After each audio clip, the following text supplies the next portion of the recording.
Once there was a war like none other ever before. A war cloaked in darkness, lit only by the flash of flares and searchlights, the explosions of bombs and the blaze of burning planes. For the first time in the history of human conflict, a war was fought between men and machines in the air at night.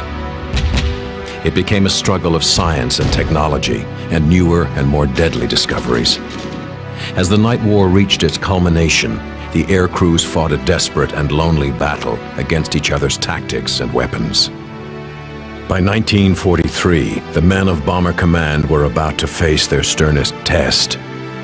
Berlin, the most heavily defended piece of land in the world.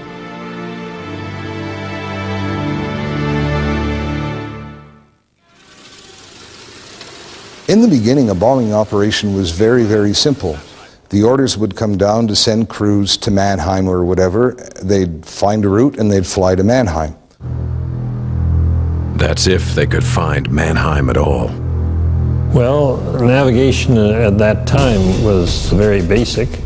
The only aids that you had were radio bearings, and once you were halfway across the English Channel, you had no confidence in them, really. Flugmeldung! Flugmeldung! Aufnahme 4284, 22:33. The Germans had developed a defensive system called Himmelbett. It was based on the coordination of searchlights, anti-aircraft guns, and night fighters directed from the ground. It was very successful. Luftwaffe historian Gebhard Aders noted that in 1942, Bomber Command had increased its raids threefold, but the Luftwaffe had multiplied its number of kills by 15. Die Antwort der Royal Air Force auf die steigenden Abschüsse der deutschen Nachtjagd war der Bomberstrom, der zum ersten Mal beim 1000-Bomber-Angriff auf Köln am 31. Mai 1942 durchgeführt wurde. The bomber stream was designed to overwhelm the German defensive system by putting as many bombers through one sector in as short a period of time as possible.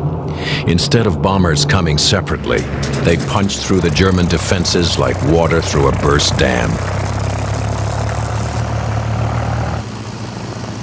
Siehe da, das System, das Marshal Harris aufgebaut hatte, funktionierte. Es wurden erstaunlich wenig Flugzeuge abgeschossen, obwohl sie immer wieder einen Himmelbettraum durchflogen.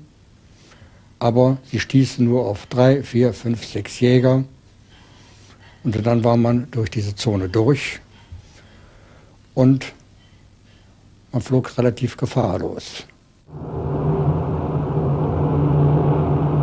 The bomber stream was a resounding tactical success. The growing Allied industrial power also began to play a significant role.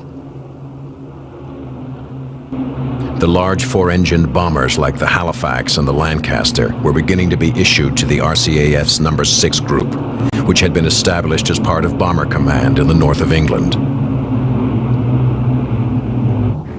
Both the British and the Germans knew that they could create an electronic storm of false radar signals by dropping a mass of small strips of tinfoil. But both delayed using this for fear of revealing the secret to the other side. The metal foil was called Window.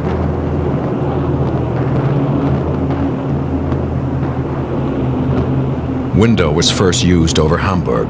The German defenses were obliterated and the city destroyed. British scientists had also developed new navigational aids that are still used today, like G and Oboe, in order to locate the targets over the blacked-out continent.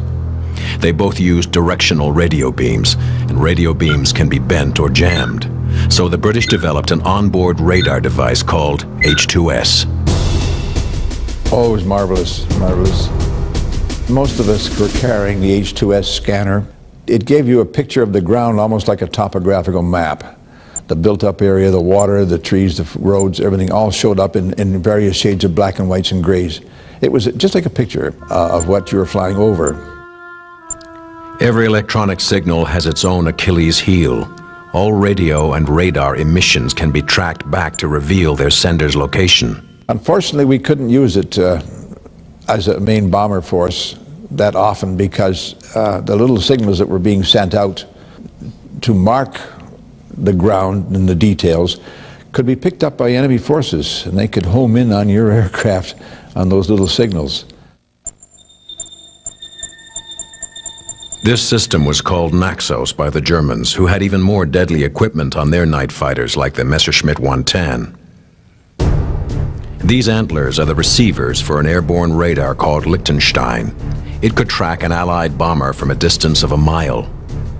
As it was radar, it could be jammed if only the Allies could discover its wavelength.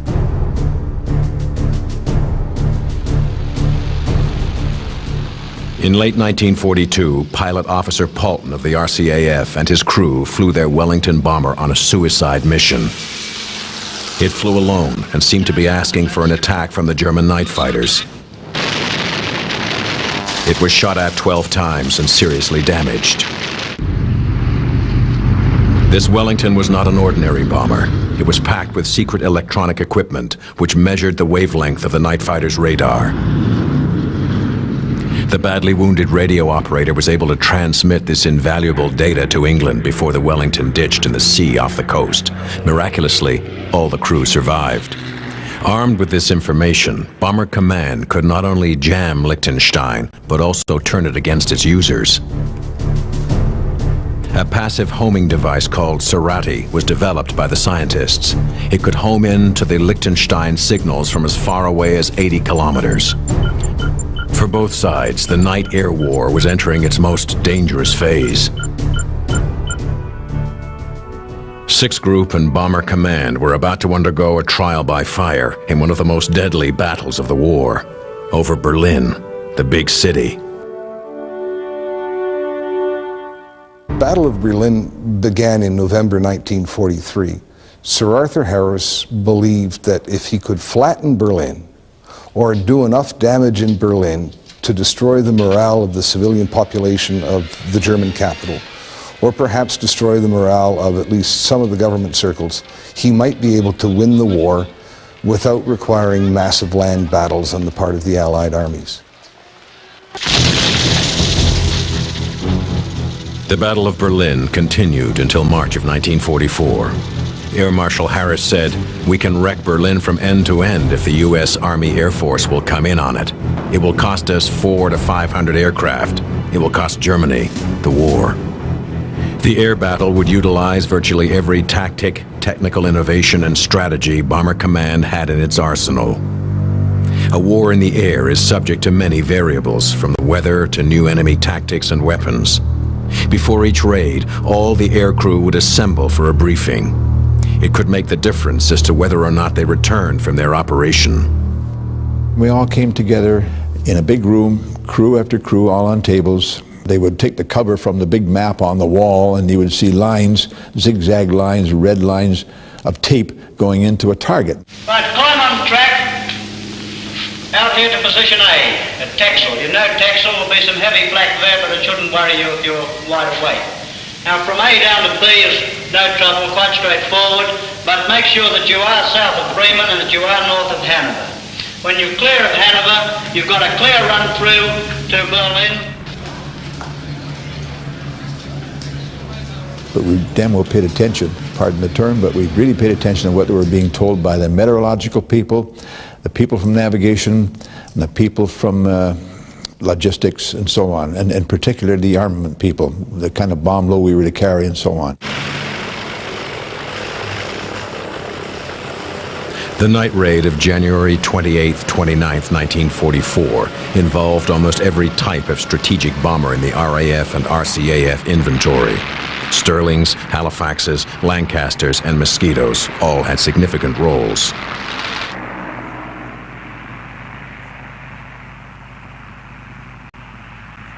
It was in fact one of these complexly organized operations that showed just how sophisticated bombing had become by early 1944. There weather forecast was for complete cloud cover over most of Germany and Berlin. The main force route was over the North Sea across Denmark and then south to Berlin. It avoided the heaviest concentration of anti-aircraft artillery.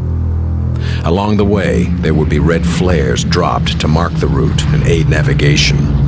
The Men of Six group flew over hostile territory every night. The constant danger cemented a bond among the crews that lingers to this day. Well, on the ground, they used to think we were a wild bunch. But in the air, we settled down. It was our lives at stake. Each member of the crew we had knew their job and knew their job well. They had to, otherwise we wouldn't be here today.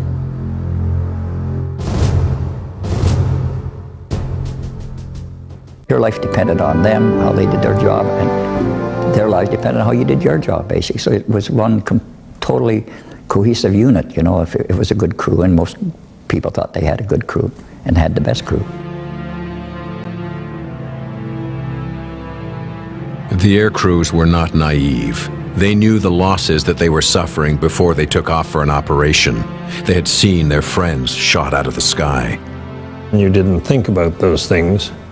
You concentrated completely on preparation and the job that the various crew members had to do. I was frightened, but you did your job. You really did settle down once you took off. You were very nervous, so a lot of us had idiosyncrasies and ritual we'd go through before we took off. But once you got off the ground, you basically buried your fear, I guess. Preparing for an operation, everyone had his own routine to keep. Flying thousands of miles over enemy country can make even a cynic superstitious. You tried to avoid any changes in the routine, such as if somebody in the crew took sick and you had to put in a replacement, you hated to fly with that replacement in your airplane because it broke, if you wish, the spell. We had personal little things. My battle scarf is one of them. I guess everybody had their nervous pee before they climbed into the airplane. That was usually somewhere around the airplane.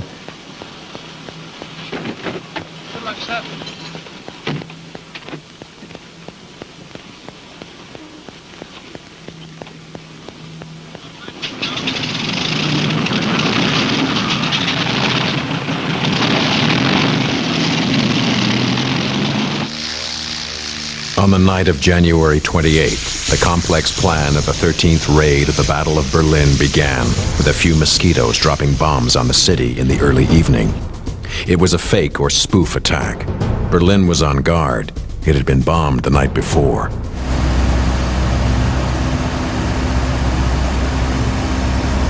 I think the idea was that with these mosquitoes flying to Berlin and back early in the evening, relatively speaking, the Germans would be convinced that Bomber Command was going to fly someplace else that night. In fact, the real target was Berlin.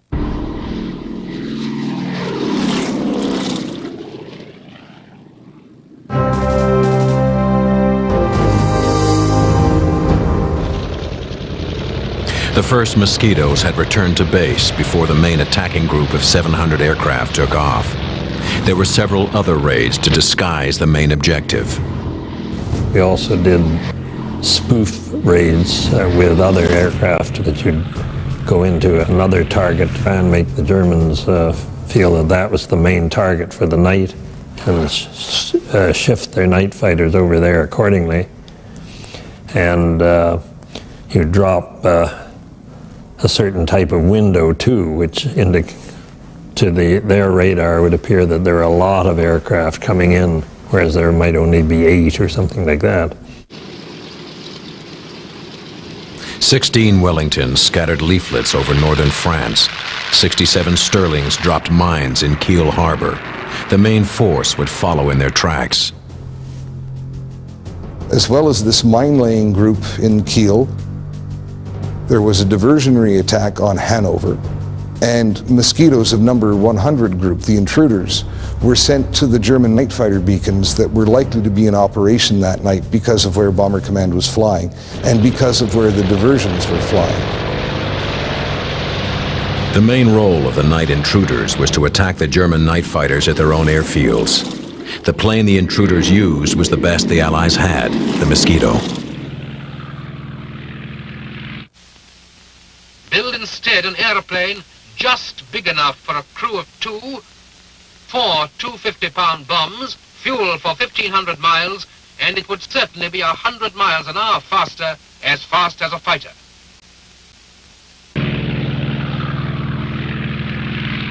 Up until the Hawker Tempest came along and the jets at the end of the war, it was the fastest sort of fighter of the war.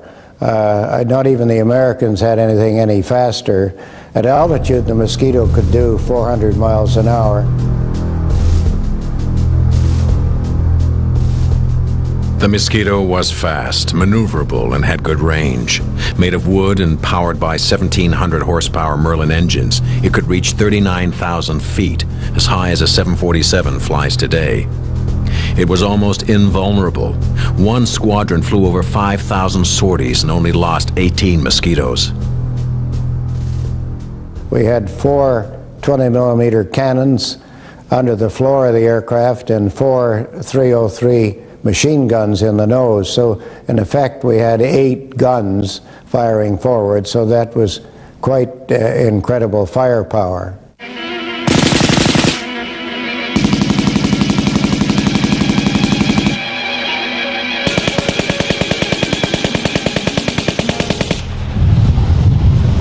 During the night intruder operations, the Mosquitoes would fly deep into the heart of Germany, hunting the hunters. We circled around the airfields, staying a mile or 2 away, in the hopes that they might use navigation lights, or we could pick up their exhaust to catch them before they climbed up into the bomber stream. We actually had more success when the night fighters came back after they'd been attacking the bombers, and we caught them in the circuit.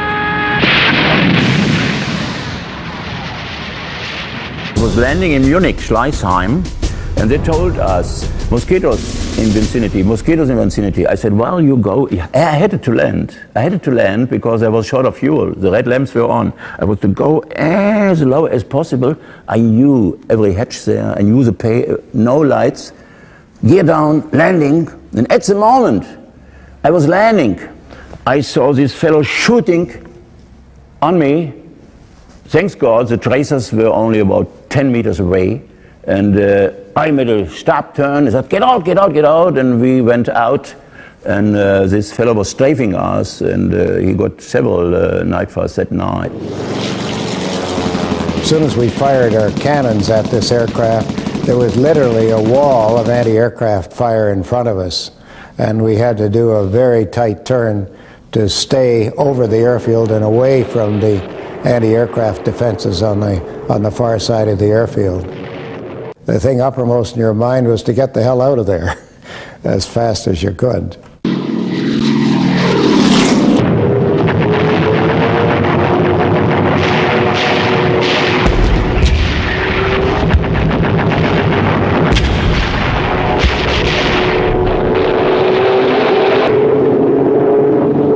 Diversionary sites, one of the beacons that they decided to orbit was a German night fighter field at Leeuwarden in Holland. But all told, there were over 700 aircraft flying towards Berlin and another 150 to 200 flying diversionary missions.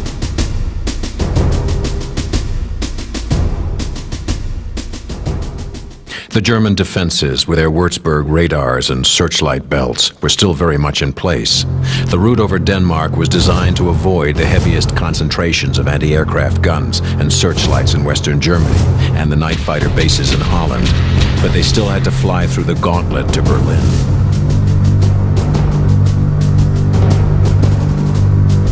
The Allied bombing offensive was now pummeling German cities and towns with larger and heavier raids. The Germans realized they couldn't stop the bombing, so they made attempts to disguise the targets. The Germans understood then that they could mislead the British as to where they were attacking by setting up decoy targets. To an air crew coming in for a bombing run at 15,000 feet, one burning city looked very much like another. They would set fires that would draw the bombers away from the actual target to a very intensely burning fire that may have been only 10 miles away from the real target. The Germans went to extraordinary lengths to mislead the Allied bombers. If the Bomber Command flare for the night was green, the Germans realized that if they could set green flares off in the distance, they might be able to distract some of the Bomber Command crews, some of the crews, from the real target. But the problem was that although they had always had the lead in chemical industries, the dye-stuff industries, they were never really able to replicate all of the British colors accurately. The bombers could be decoyed, but wherever they flew, they were going to have to face the guns of the most heavily defended place on the earth, Berlin. The final Berlin defenses were the thousands of anti-aircraft guns. Every aircrew's worst fear was to be caught in the searchlights and coned. Well, it was brilliant light. Not unlike this, you really couldn't see any distance. You could only see close up looking at the map, or the pilot concentrating on his instruments, that sort of thing. But the inside of the aircraft was brilliantly lit up. The minute they cone you in searchlights, then somebody starts shooting at you. You see the anti-aircraft coming up, the tracer. Particularly if you're fairly low down, some of the small arms fire is after you, as well as the heavy anti-aircraft guns.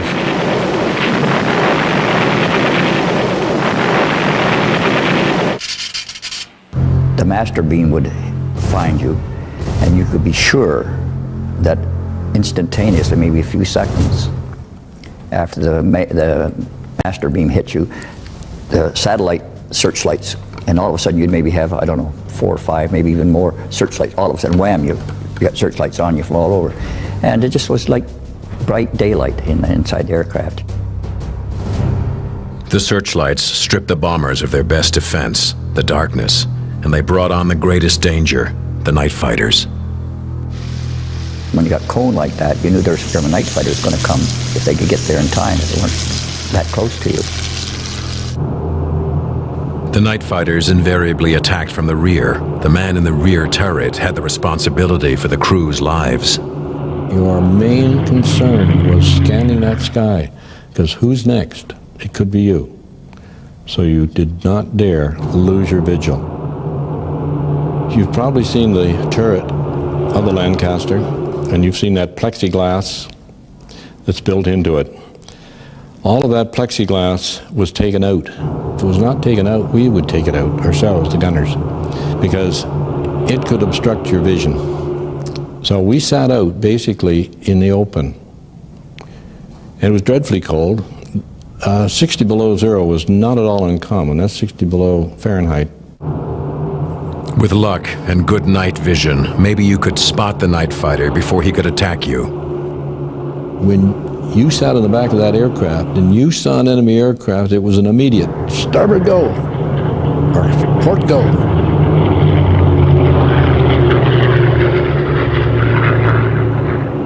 The bomber's best defense was violent, evasive action, the corkscrew.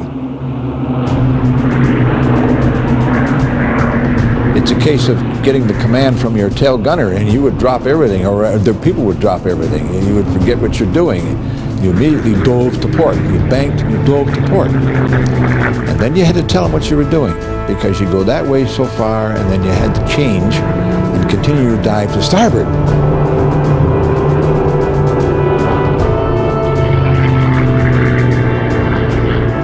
One thing you had to be careful of with violent evasive action, or corkscrews, was the attitude of the aircraft if you were in clouds particularly, or if you got into clouds. You really had to follow your instruments, be very careful with the aircraft. You couldn't lose it. You didn't want to lose it. We had on the Lancaster a 102-foot wingspan, whereas the younger aircraft was about a 30-foot wingspan. And an aircraft does not do a 90-degree turn in the air. No aircraft does. It skids across the sky. And with the 30-foot wingspan, he skid much further than we did. By the time he would recover his aircraft, we were down in the trough and coming up the other side.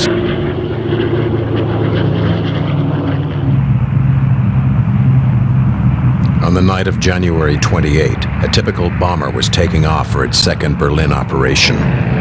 It was one of 12 Halifaxes that 434 Squadron sent off that night from Croft Aerodrome in North Yorkshire. It was a Halifax Mark V, serial number LK740, call sign V for Victor.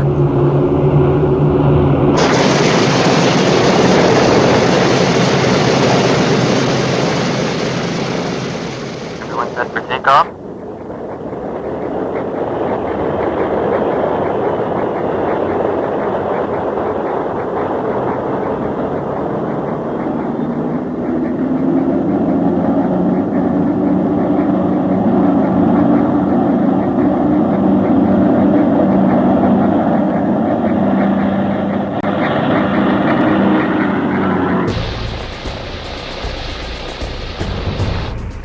.683 bombers would carry out the main attack. The bombing run was to begin at 3:13 a.m. and last for 20 minutes. There would be 5 waves of aircraft. V for Victor was part of the third wave. The main force itself was divided in essentially 2 parts. And on all such raids where Halifax 2s and 5s were flying, they got the lousy end of the stick because they were flying low. What was done to protect them was to generally put them in the second half of the raid so that they wouldn't bear the full brunt of the initial night fighters sent into the bomber stream. The idea was that the initial set of fighters sent into the stream would run out of gas and have to refuel while the second half of the raid was over the target. At least that was the plan. There was broken cloud over the North Sea and severe icing in the clouds over Denmark. Over the Dutch coast. Too much cloud to see where.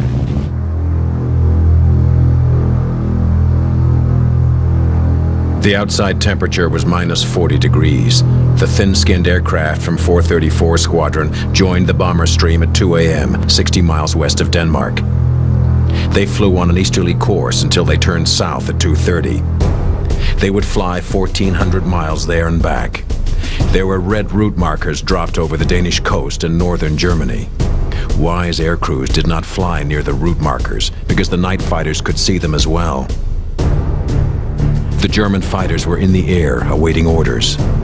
The first instructions directing them towards the bomber stream were plotted at 1 a.m. when V for Victor was 200 miles from the Danish coast.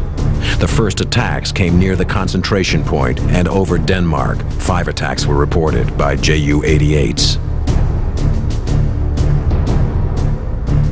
They actually didn't do a very good job of inserting all that number of night fighters into the bomber stream before arrived over the target. 01, 33,4. 02, 33,2. It took the German ground controllers almost 2 hours to realize that the target was Berlin and order the fighters to fly there. They were hampered by the whole range of Bomber Command's electronic defenses.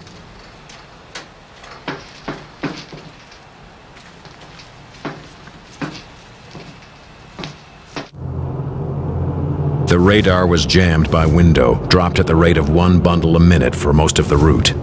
The German ground controllers running commentary directing the night fighters was jammed immediately. The Germans changed channels, but they too were jammed. They sent signals on the civilian radio, and those were jammed as well. But the electronic war was not all one-sided. Also added to the repertoire of Bomber Command defensive measures was the addition of aircraft warning radar to Bomber Command aircraft. The first of these was Monica.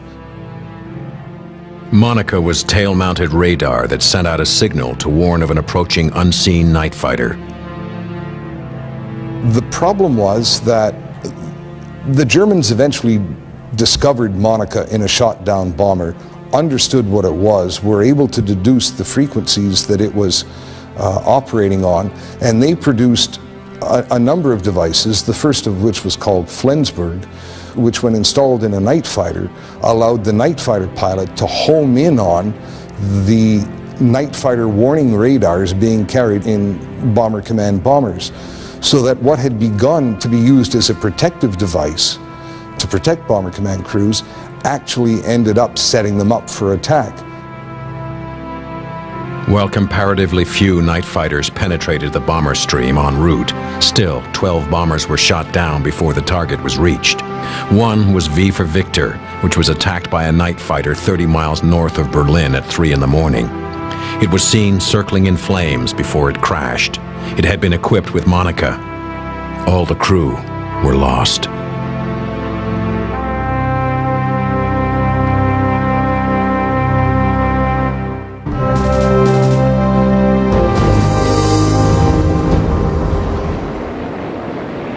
Berlin was covered by cloud, with some visibility through the breaks. The pathfinders began to mark the target with red target indicator flares.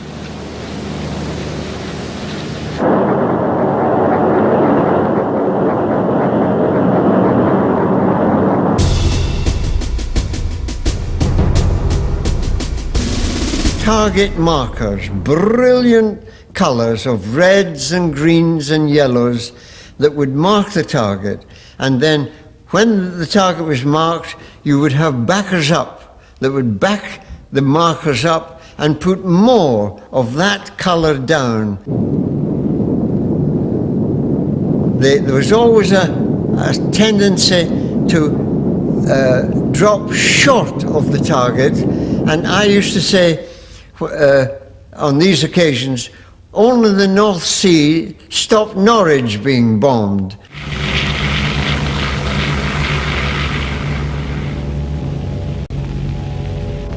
We are now 17 miles off Pittsburgh. Okay, Bomber. Over to you. Take over. Right, Skipper. Taking over. Taking over.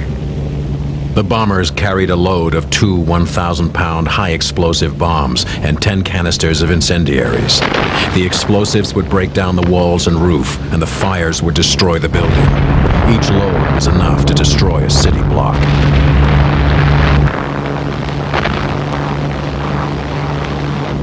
It's all right, chaps. Everyone all right? No damage here, Skipper. Yes, I'm okay, Skipper, but the stuff's all over the place. Everything seems to be all right back here. I'm okay, Skip. But I think the radio's gone for good. Well, it could have been worse. One door's open. Left, left. Steady. Left.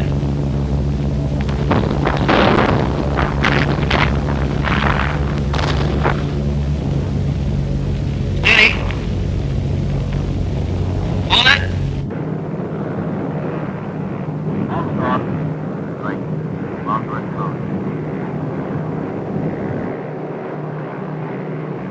After dropping their bombs, the crews had to fight their way home. We'd been to Berlin and we're on our way back. We got coned. We got a direct blast. And my engineer was killed. He had a piece about the size of a dime right through his heart. I got hit in the head. And I carried a souvenir still of a piece of flak. Bob Pratt corkscrewed to get away from the searchlights and the flak, but his Halifax was badly shot up. We lost one motor, and the other one was kind of windmilling, so it basically was down to 2.5 engines. Well, at the time you think, well, what do? Do we bail out, or did we head for Sweden, or do we try and get home? So we said, let's take Bert home, who was the engineer. And of course I wanted to get home and get married. So we headed home instead of turning off to go to Sweden. Almost 2,000 tons of bombs were dropped. Large fires and prolonged explosions could be seen from beyond the Baltic coast.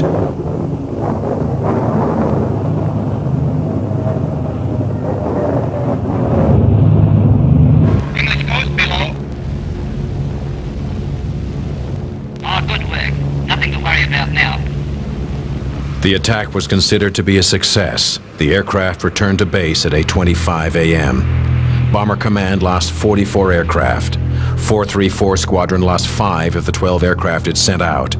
After this raid, the older Halifaxes 2 and 5 were withdrawn from the battle.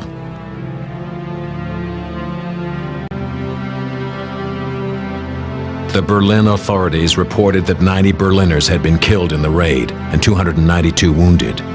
Bomber Command lost 254 dead and 67 prisoners of war. I remember the aircraft going down, of course. One aircraft left us one night all in flames, and it drifted for ever so long, and it just kept going and going and going. And we never did see it hit the ground. I think it burned itself out to a shell on the way down. And I watched that from in front of us till it was way behind us. I remember one time I saw this aircraft hit by a lone flak shell, a Halifax bomber. It exploded, and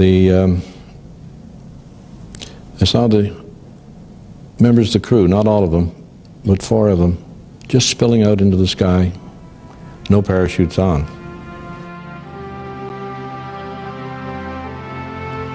The Battle of Berlin began in November 1943.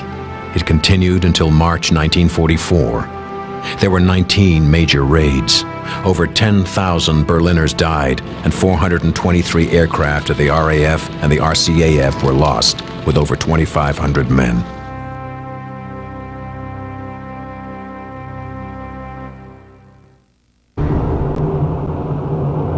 Berlin was the deadliest battle that Bomber Command fought. The technical advantages and the industrial might of the Allies shifted the momentum of the war in their favor.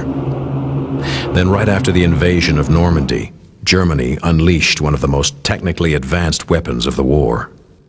I was going out on an intruder trip, and I saw this, what I thought was a burning aircraft coming across the channel and entering the English coast. And I actually called the sector controller and said I saw a burning aircraft coming into England at high speed, and that he should know about it. And he said, what you've just seen is one of Hitler's new weapons, the V1 flying bomb. It was powered by a pulse jet engine that trailed a flame about 20 feet long, and it had about a 1,500-pound warhead, and they fired these things from ramps in France, and we could see them being fired, but we had to patrol at 10,000 feet and dive on them to get enough extra speed to shoot them down. And we had to do this before they reached the English coast, because there was a big anti-aircraft barrage along the English coast. The V1 was Hitler's vengeance weapon. It was the direct forefather of the cruise missiles that can fly down a street in downtown Baghdad. The V1 carried enough high explosive to destroy a large building or a pursuing fighter. You couldn't shoot them down from behind because the fuel tanks and the bomb would explode, and there'd be a lot of splinters, and you didn't want to pick up a lot of debris because you would knock out an engine, so we had to shoot them down from an angle. In other words, use deflection shooting. The German technical threat was not over yet. In September 1944, a mysterious explosion destroyed a building in London. At first, they thought it was a gas line rupture. In fact, it was the first long-range ballistic missile, the V2. 4,000 were launched against the Allies. Even those numbers were too few to change the course of the war. The Allied bombing continued around the clock as their armies were closing in on Germany from the east and the west. The war of technology and tactics was rapidly coming to its final conclusion. The odds heavily favored the attackers, who could now produce aircrew and aircraft faster than the Germans could shoot them down. In a last desperate attempt, 200,000 schoolboys were called up to man the flak batteries. There was a fire from 1,000 cannons, and there were nearly 1,000 bombers, and it was a noise of flak as fine, and the flak splinters produce sparks on the ground, and the incendiary bombs hang partly in the trees and on the roofs and even on the roof of the flak bunker. One cannot imagine what it was then. It was a noise of hell. Other I cannot describe it. Between 39 and 45, Bomber Command had probably 125,000 or so air crew fly at least one operational sortie. Of that number, just over 47,000 were killed, another 10,000 became prisoners of war, and 7,000 or 8,000 more, if I remember correctly, were killed in flying training accidents. So that the total casualty rate is well above 50%. You had less than a 1 in 2 chance of surviving an operational tour in Bomber Command. Peter Spoden's first kill was a Lancaster over Peenemünde. Many years after the war, he was asked about it. Martin Middlebrook came into my house and he was writing several books, and he asked me about Peenemünde. And he gave me then a list of the crew. That time I was flying for an airline as a pilot. I was married. I had 4 boys in the age of 20, 22. Nice, fine fellows. I love very much. And he gave me the list of the crew I had shot down. Flight officer, 23 years old. Navigator, 21. Gunner, 18. Upward gunner, 19. Heaven's sake, I said, these boys were in the age like my sons now. I tell you, I was deeply shocked. This was hurting me. What had I done?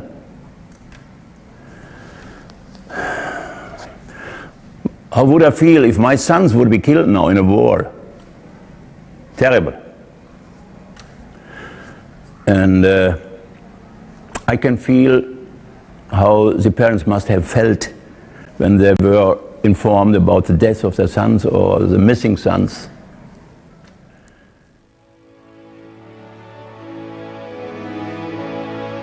At the end of the war, the veterans buried their dead. They came home and put the war behind them. They went back to work and built the country we know today.